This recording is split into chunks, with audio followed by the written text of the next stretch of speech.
बहुत पुरानी बात है, किसी जंगल में शेर शेरनी और उनके 2 बच्चे रहते थे। शेर शिकार करके लाता था और उससे पूरा परिवार अपना पेट भरता था। एक दिन की बात है, जंगल में बहुत भटकने के बाद भी कोई शिकार नहीं मिला। शेर उदास होकर अपने घर जा रहा था, तभी उसे गीदड़ का एक बच्चा मिला। गीदड़ के बच्चे की मासूमियत देखकर शेर को उस पर दया आ गई। शेर ने गीदड़ के बच्चे को नहीं मारा और उसे अपने साथ घर ले आया। घर आकर शेर शेरनी से बोला, आज मुझे जंगल में कोई शिकार नहीं मिला। रास्ते में मुझे यह गीदड़ का बच्चा मिल गया और मुझे इसे मारने का मन नहीं किया, इसीलिए इसे अपने साथ ले आया। अगर तुम्हें भूख लग रही हो तो इसे मारकर खा सकती हो।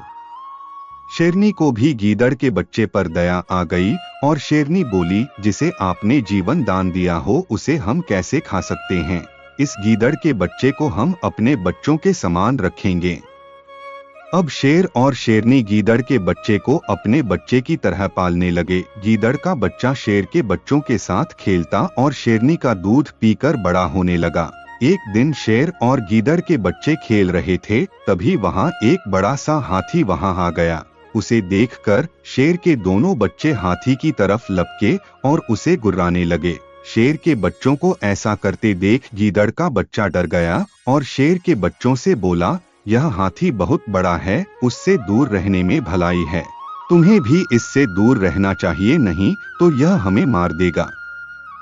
इतना कहकर गीदड़ का बच्चा वहां से भाग गया। गीदड़ के बच्चे को भगता देख शेर के बच्चों का मनोबल टूट गया और वो भी वापस आ गए। घर आकर शेर के बच्चों ने गीदड़ के बच्चे की कायरता पर बहुत बुरा भला कहा और उसका मजाक उड़ाया। शेर के बच्चों की बात सुनकर गीदड़ के बच्चे को गुस्सा आ गया और वह भी उन्हें भला बुरा कहने लगा। शेरनी बच्चों की इस लड़ाई को सुन रही थी। शेरनी उनके पास आकर बोली, तुम लोगों का इस तरह आपस में लड़ना ठीक नहीं है और तुम्हें आपस में मिलकर रहना चाहिए।